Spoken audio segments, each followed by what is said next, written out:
2000多年前，有一卷书，写满了你从没听过的山，从没见过的兽，从没走过的路。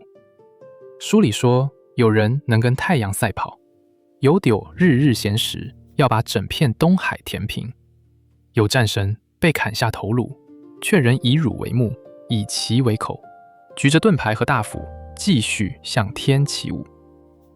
这些故事荒诞吗？荒诞。可他们在这片土地上被记载了2000多年，从先秦传到今天，从未失传。这卷书就是《山海经》，华夏古人想象力的百科全书，先秦最神秘也最疯狂的一部奇书。今天20分钟，我带你走进这卷书，看看古人眼中的山是什么样的山，海是什么样的海，神又是什么样的神？先把这本书说清楚。《山海经》全书18卷，分为5大部分。五藏山经5卷，记载华夏东西南北中5大山系的山川、名物、草木、奇兽。海外经4卷，海内经5卷，大荒经4卷，记载四海之外、四海之内以及远方大荒的方国、神怪、人物。它不是一本历史书，而是一本神话地理志，既有古代地理观察的痕迹，也有大量的神话传说与想象。关于作者，传统说法是大禹治水时令伯益等人记录而成，但这只是托名。学界主流认为，《山海经》并非一人一时所作，而是战国至汉初由多人陆续编写累积而成，真正的作者至今不缺。所以我们读《山海经》不是读真实的历史，而是读华夏古人面对广袤山河时那份原初的好奇、敬畏与想象。我们先从五藏山经走起，这是全书最后的部分，记载了5大山系，共计400多座山，每一座山都有名字、有方位、有植物、有名物，还有住在山上的奇兽。比如《西山经》里写过一种叫凤凰的神球，其状如鸡，五彩而纹，名曰凤凰，五彩斑色，见则天下安宁。又写过一种叫生生的禽，人面始生，会说人话，能知人之名。北山经里有冰雪覆盖的群山，山上有兽如马而有角，名为嶚绝。南山经里有金玉之山，山中有鹿鼠，状如马而白首，虎纹赤尾。古人把这些山、这些兽一座一座、一只一只记下来，仿佛整片华夏大地都是一座巨大的奇境。读五藏山经的感觉，就像翻开一本中国最古老的奇幻百科，每一页都是一个你从未进入过的世界。在这卷奇书里，最让人心碎也最让人震撼的是一个男人和太阳赛跑的故事。这个男人叫夸父，是上古的巨人。有一天，他做了一件人类想都不敢想的事，他要去追太阳。海外北经里原文只有短短几十个字：夸父与日逐走，入日，可欲得饮。8个字一句的开头，没有任何铺浪，他就是要追，就是不问为什么。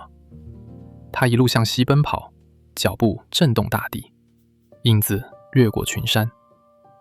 太阳从东到西，他就从东到西；太阳落下，他就追到太阳落下的地方。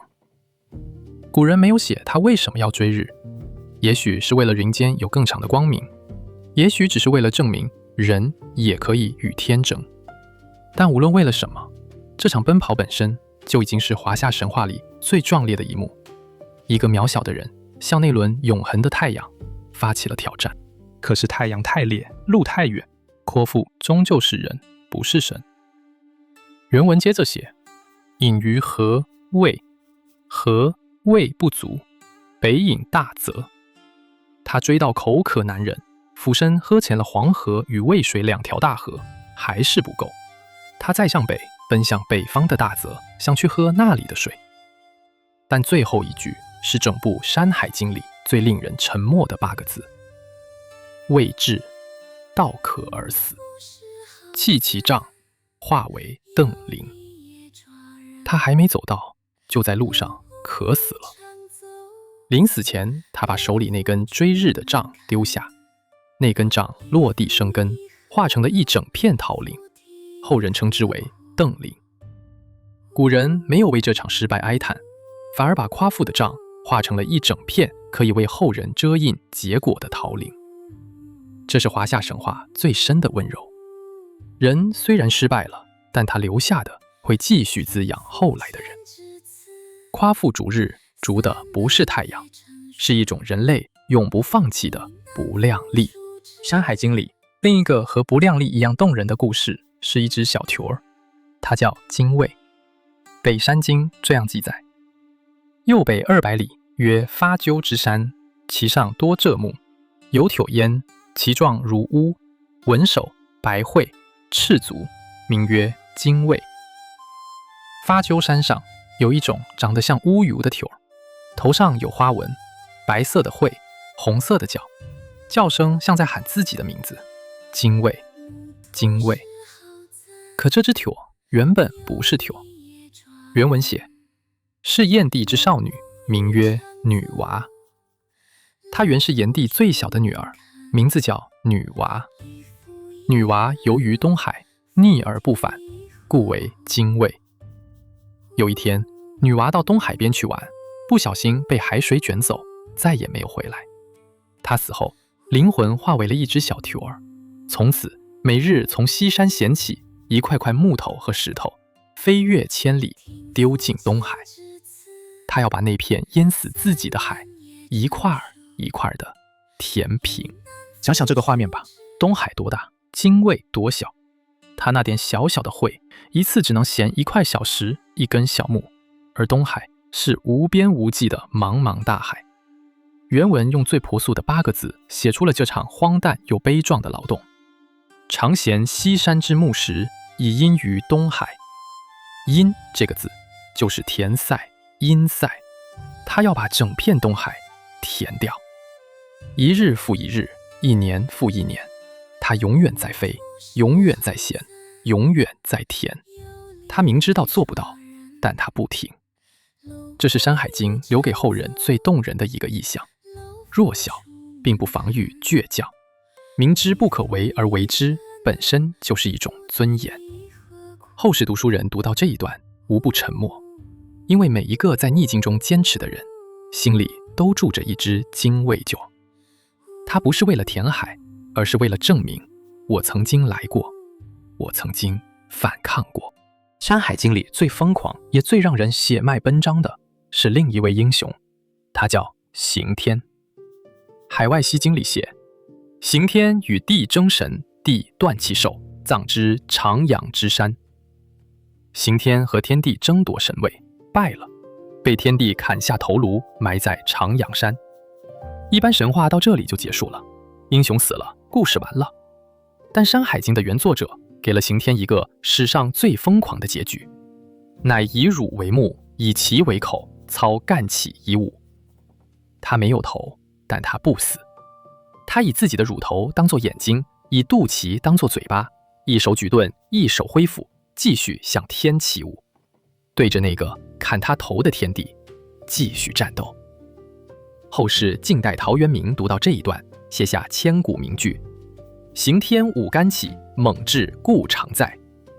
没有头颅，志气不灭；歘体残破，战意常在。这是华夏神话里最壮烈也最不屈的一个身影。失败从来不是终点，放弃才是。如果说夸父、精卫、刑天都是人对天的反抗，那么《山海经》里还有一场更大的战斗，是神与神的争斗。主角叫共工，共工是上古的水神，与火神祝融争夺天下，最终战败。战败之后，他做了一件改变整个世界的事，他怒了，一头撞向了支撑天地的西北大柱不周山。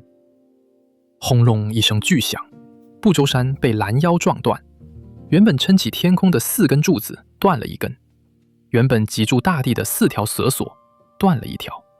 从那一刻起，天就不再是平的，它向西北倾斜；地就不再是齐的，它向东南陷落。日月星辰因此往西方落去，江河湖海因此往东方奔流。古人用这个神话解释了他们仰望天空、俯瞰大地时最大的一个疑问：为什么日月总是西落？为什么河水总是东流？因为很久很久以前，有一个失败的神撞断了那根撑天的柱子。宋公怒触不周山的故事，其实藏着《山海经》最深的一层意义。它告诉我们，华夏古人是如何看待这个世界的。在他们的眼中，天和地不是冷冰冰的物理空间，而是一个有灵、有神、有故事的活物。山不只是石头堆起来的山，它住着精怪，长着神草，藏着金玉。海不只是水护成的海，它的尽头是大荒，是异兽，是其他世界的开始。人活在这片山海之间，渺小但不卑微，因为人可以追日，可以填海，可以断头再舞，可以撞断撑天的大柱。整部《山海经》就是这样一个世界：山有灵，海有神，手通天，人能与天争。它不是科学的世界，但它是有温度、有想象、有勇气的世界。这就是先秦古人留给我们的礼物，一片从未菊服、从未平淡的天地。好，20分钟到了，让我们最后再回到那卷竹简上。《山海经》不是一本告诉你世界是什么样的书，它是一本告诉你世界可以被想象成什么样的书。在科学还没诞生、地理还没测位、逻辑还没创主宰的年代，华夏古人面对广袤的山河，没有选择沉默，而是选择了想象。他们想象山里住着凤凰，海边住着精卫，路上跑着夸父，天空缺了一角，是因为一个失败者的怒撞。这些故事不是真的，但这份想象力是真的。它告诉后来的我们，人永远可以为这个世界编出比眼前更壮丽的故事。这就是《山海经》留给你的一课。当你觉得生活平淡、世界无趣的时候，请记得，2000多年前，有人能把山写成奇境，把海写成战场，把一根杖写成一片桃林。想象力是文明最早的诗，也是一个人最后的自由。如果这趟山海之旅让你有收穫，记得订阅频道。我每周用20分钟带你读完一本值得读一辈子的好书。下一集，我们走进一部清代文人沈复写给亡妻的私密札记《浮生六记》。最后，在留言区告诉我，夸父逐日，精卫填海，还是刑天舞竿起，哪一个故事最让你动容？我们下集见。